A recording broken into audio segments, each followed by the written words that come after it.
Joël ta etonlia. Vondodro du kwao. Lenkeke mao ple remari. Mene megado Yuda ple Jerusalem tela. Mafo duko no fude Yehoshaphat fe balime. Ma drop onu la fima. Lenye ameo ple nye domeninu Israel ta. La benao kaka nye domeninu. Lade duko dome. O ma nye anyigba. Ojije nu de nye dukoji. O ma nye ameo. O chonguchuvio doligbolowe. O chonyonuvio nade wine siwa no amuta. Tiro ple Sidon. Ple Filisito fe duo kata. De miele didimbe.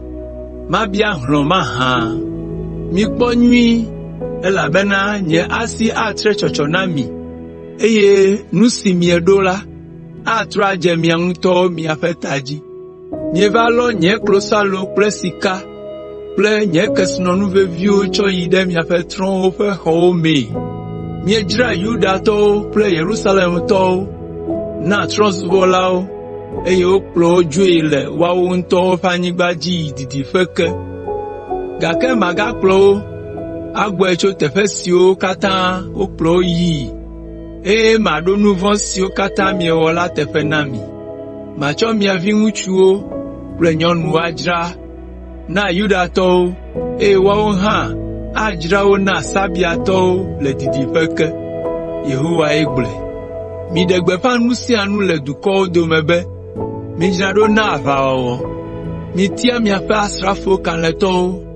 Mi fo mi afa avao la kata no fu na avao. Mi cho mi afa glenuo. Tu avao iwe. Mi cho mi ape hen gubeo. Tu akplowe. Amegbleo ne globe. Miawe nye museto. Mi du kosio kata kakada afisi afi. Mi fo mi adoku yonu. Ne mi ava.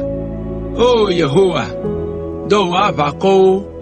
Bewa didi ava ani. Mi fo du ko nufu. Mi klova Yehoshaphat fe balime. Afima mano adrobo nuwo kata. Azo nuku hahe. Ne wa efedo. Ela bena nuku ochivo. Hele la lamna nungeyi. Mi va. Mi fanya wine chechao. Ela bena wine fia felayo. Wine jirado felayo gbagba. Ela bena ofe nuto vuo wowo sogbo. Ame akpe o. Le nyame chocho fe balime. Elabena Yehowa fe nkeke la tu afe. Le nyame chocho balime la. Gekple gleti ado viviti.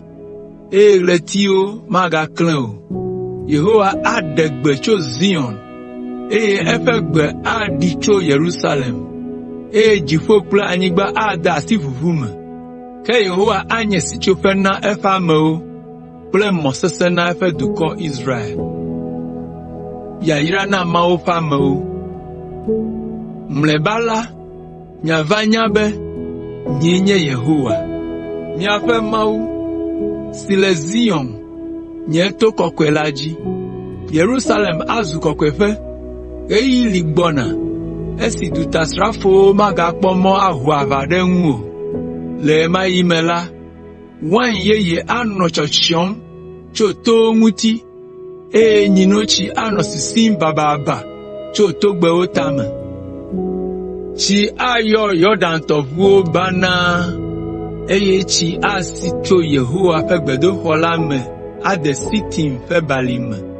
Egypte azu afedo. Edom azu gbegbe. Elabena o wonu vonde Yuda to nguti. O kovumadi fondi le dumaome. Ke Yuda anu anyi tegbe. Jerusalem anu anyi cho jijime. Mahetona Egypte to ple Edom to.